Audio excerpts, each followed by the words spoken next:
Hello everyone, today we are going to learn basic AutoCAD tips and tricks how to set dimension unit. So as example, I will create a rectangle and you can set for dimension into 100 and also 100. Now if you create dimension linear in this object from these points into here, it will be show the dimension but without unit. So if you want to set units into the dimension, you can type dim pos, press enter, and in I will set into millimeter. You can type double M, press enter again.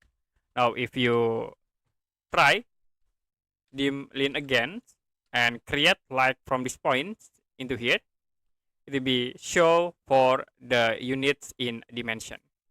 If you want to set again into default, you can type dim pos, press enter, and then you can click on a keyboard point and press enter again.